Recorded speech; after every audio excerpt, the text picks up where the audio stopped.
аз марги Ҳабибулло Шодиев, аввалин нафар дар Тоҷикистон бо нишонаҳои COVID-19 3 рӯз гузашт.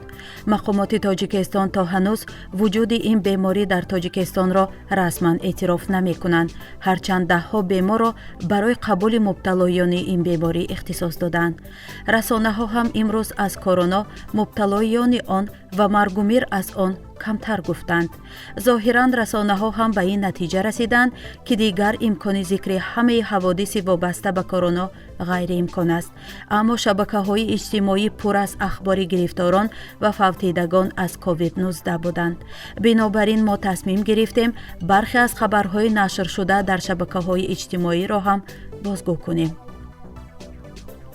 аксари хабаргузориҳои Тоҷикистон гузориш доданд, созмони афви байналмилал раисҷумҳур Эмомалӣ Раҳмонро ба он гунаҳгор донист, ки хатари коронавирус дар Тоҷикистонро ҳамоно ночиз мешуморад ва иддао дорад, ки намунаҳои меъёри тозагии инфиродӣ ва поккории Тоҷикистон сабаби он шуд, ки дар Тоҷикистон ҳеҷ як ҳодисаи гирифторӣ ба COVID-19 вуҷуд надорад. радио озодӣ бо истинод ба наздикони шоири маъруфи тоҷик ва сардабири маҷаллаи паёми суғд Озарахш иттилоъ дод, ки ӯ шифо ёфта пас аз анҷоми карантин ба хона бармегардад. ин хабари хушро расонед, падарам шифо ёфтанд, гуфтааст Шоҳона, фарзанди калонии Озарахшу Фарзона ба радио. Азия плюс бо истинод ба сафорати Тоҷикистон дар Русия навишт.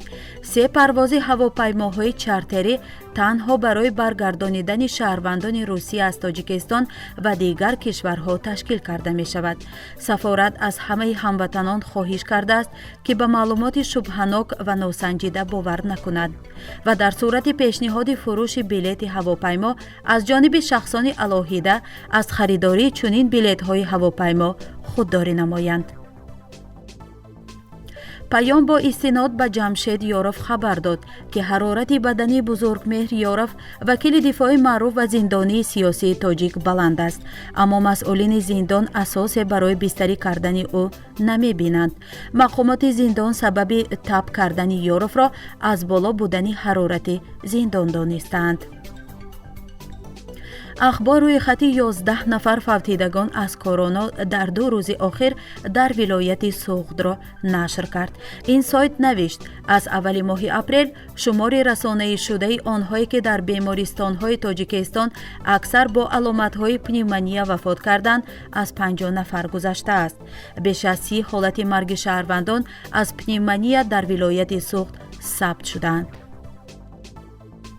раҳматилло Зоиров, раиси ҳизби социал-демократии Тоҷикистон дар саҳифаи фейсбукиаш навишт, аз моҳи январ то феврали имсол ба зукоме гирифтор шуд, ки ҳеҷ гоҳ аз сар нагузаронида буд.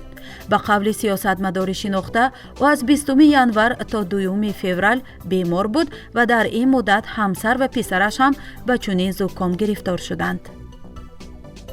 радио озодӣ хабар дод, мақомоти шаҳри Душанбе амр доданд тамоми бозорҳои либосфурӯшӣ аз ҷумла бузургтарин бозори пойтахт Корвон барои тақрибан 2 ҳафта баста шаванд. шаҳрдории Душанбе бо нашри як баёнияи кӯтоҳ дар рӯзи 29 апрел гуфтааст, бо мақсади ҳифзи тандурустии сокинони пойтахт ва пешгирӣ аз бемории сироятии коронавирус COVID-19 аз санаи 30 апрел то 10 майи соли 2020 дар ҳамаи бозорҳои фурӯши либоси шаҳр новобаста аз шакли моликият ва тобиати идоравӣ рӯзҳои санитарӣ эълон намуда, фаъолияти онҳо дар ин давра пурра қатъ карда мешаванд. азия плюс навишт, ки ширкати тоҷикистонии Сифат Фарма 27 дастгоҳи нафаси сунъӣ аз Олмон харидорӣ кардааст ва бо пайдо шудани имкон онҳоро ба Тоҷикистон меорад. паём бо истинод ба манбааш хабар дод, ки маҷмӯаи варзишии Манеж, ки чанд рӯз қабл барои қабули беморони гирифтор ба расман илтиҳоби шуш ва ғайрирасмӣ COVID-19 омода шуда буд, барои муолиҷаи зиндониёни гирифтор ба ин беморӣ истифода хоҳад шуд. шоир ва рӯзноманигор Зафар Суфӣ мактуби нафареро нашр кард, ки ҳамроҳ бо хонаводааш гирифтори корона шудааст. ӯ гуфтааст, бо вуҷуди муроҷиати зиёд дар ягон ҷо аз шушаш акс нагирифтанд ва гуфтанд аз боло дастур аст, ки ин корро накунанд. хулоса бо як азоб ва ошнобозӣ томография кардем. натиҷааш мусбат буд. 11 рӯз худро дар хона карантин кардам ва тибқи дастури пизишкони шиноси русӣ ва эронӣ худ ва хонаводаамро дармон кардам. ин ки дар расонаҳо мегӯянд вируси корона нест, дурӯғи фоҳиш аст. намедонам чаро аз мардум пинҳонкорӣ мекунанд. аммо ин беморӣ ҳаст. дар шимоли тоҷикистон вазъият безеб аст, навиштааст ӯ. радио озодӣ бо бобоҷон Назаров, донишманди тоҷики муқими Лондон мусоҳиба кардааст, ки шеваи нав барои муолиҷаи COVID-19-ро кашф намудааст. гуфта мешавад, дар сурати озмоишҳои муваффақиятомез ин усул метавонад барои дармони миллионҳо мардум дар сайёра кӯмак кунад.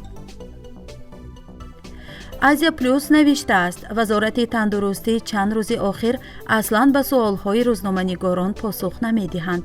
хабарнигорони ин расона муайян карданд, ки беморхонаҳои пойтахт пур шуданд ва беморонро ба ноҳияи Ҳисор мефиристанд. ҳамчунин ин хабаргузорӣ аз вазъи минтақаҳои дигари кишвар гузориш додааст.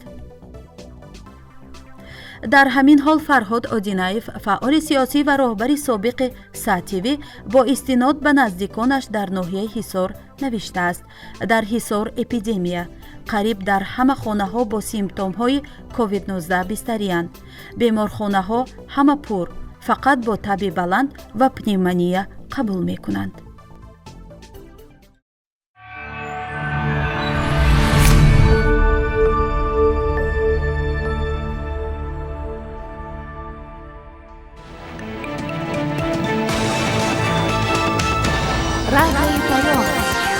در فضای سیاست صدای جدید. رادیوی پیام. علم، فرهنگ، نوید. رادیوی پیام. مشورت، بحث، گفت و شنید. در تمام دنیا روی رسانه اینترنتی رادیو پیام .net